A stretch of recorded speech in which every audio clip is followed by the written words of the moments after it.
ဒီရက်ပိုင်းတွေကတော့ကျွန်တော်မိတ်ဆွေတွေကိုတောက်လျှောက်မေးခွန်းတွေမေးနေမှာပဲဖြစ်ပါတယ်ဆိုတော့ဒီနေ့တော့လည်းကျွန်တော်မေးခွန်းပြန်ထားတယ်ဘာလဲဆိုရင်တရက်တီးမျိုးခံမခိုင်းမှာပဲဖြစ်ပါတယ်ဘလောဆယ်ကတော့ဒီအပင်မာကတီးသမျှအသီးတွေအကုန်လုံးကိုအခုလိုမျိုးအိတ်ဆွတ်ထားတယ်မှန်တိုင်းပြောရရင်ဒီတရက်ပင်ကကျွန်တော်စိုက်ထားတာလည်းမဟုတ်ဘူးပြီးတော့じゃအသီးပုံစံလည်းမမြင်ရသေးတဲ့အတွက်ကဘာမျိုးလဲကျွန်တော်လည်းမသိဘူးဗျာဆိုတော့အတူတူသိရအောင်ဖွင့်ဖောက်ကြည့်လိုက်အောင်ပါပထမဆုံးအနေနဲ့ဒီတရက်သီးကိုမကြည့်ခင်မှာဒီတရက်ပင်ရဲ့အကြောင်းကိုကျွန်တော်နည်းနည်းလေးပြောပြချင်ပါတယ်ဆိုတော့ဒီတရက်ပင်တွေကအညာဘက်ကစိမ့်လမ်းမြေချမ်းမှာအိမ်သားခြံစားပုံစံမျိုးမြေချစိုက်ထားတဲ့အပင်တွေပဲဖြစ်ပါတယ်မြေချတတအပြင်ကပြမြ3နှစ်ဝန်းကျင်တော့ရှိပြီဆိုတော့ဒီအစီပြိုးနဲ့ရှင်မယ်ဆိုရင်က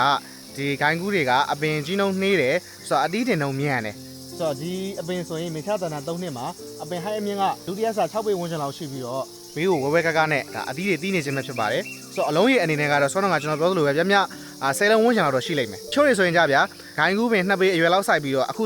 အတီးယူရှင်နေကြတဲ့သူတွေရှိတယ်ဆိုတော့အဲ့လိုယူမယ်ဆိုရင်ကရေရှည်အတွက်ဒီဂိုင်းကူးပင်အတွက်လည်းမကောင်းဘူးဆိုတော့ကိုယ့်အတွက်လည်းအကျိုးမရှိဘူးဗျာဆိုတော့အတီးယူမယ်ဆိုရင်အခုလိုမျိုးစိတ်ချသေးကြရတဲ့အနေထားရောက်မှာပဲအတီးယူဖို့ရကျွန်တော်တခါတည်းပြောချင်ပါတယ်โอเคဆိုတော့အတီးဖွင့်ကြည့်လိုက်အောင်ဆိုတော့ဒီကောင်တွေကသူအိတ်ဆွတ်ထားတယ်ဗျာဆိုတော့အိတ်ဆွတ်ထားတယ်လားပြောတာဆွတ်ထားတာကအရင်ကြီးမကြသေးဘူးထင်တယ်ဘာလို့လဲဆိုရင်ဒီမှာအိတ်ဆွတ်တီးရဲ့အတီးအယောင်ကပုံမှန်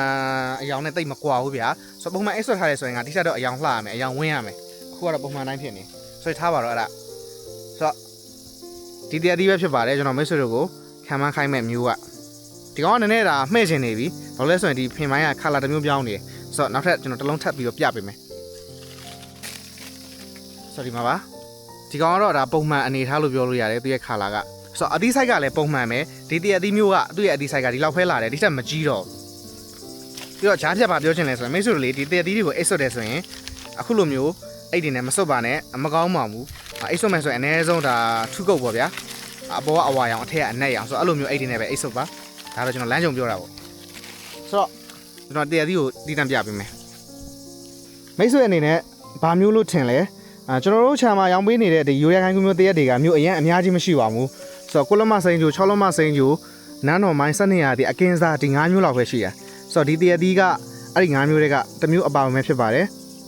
ဆိုတော့ဒီမှာပါမမာမျိုးမဟုတ်ပါဘူးဒါရိုးရခိုင်ကူမျိုးတွေဖြစ်ပါတယ်သူရဲ့အပင်ပုံစံအနေထားပေါ့အပင်ပုံစံကမစိုးဘူးဒါ structure ကြတယ်လှတယ်လို့ပြောလို့ရတယ်ဟိုမှာ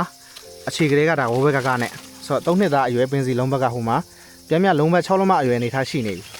ဆိုအဓိကတော့ဆောင်းတော့ကကျွန်တော်ပြောသလိုပဲပြန်မြ10လုံးဝန်းကျင်တော့ရှိလိမ့်မယ်ဒီမှာသူအကုန်အိတ်တွေဆွတ်ထားတယ်။ဘာတိဖြစ်မဲ့ထင်လဲဘာအမျိုးအစားဖြစ်မဲ့ထင်လဲမိတ်ဆွေခံမှန်းသွားကြည့်ပေးပါဆိုတော့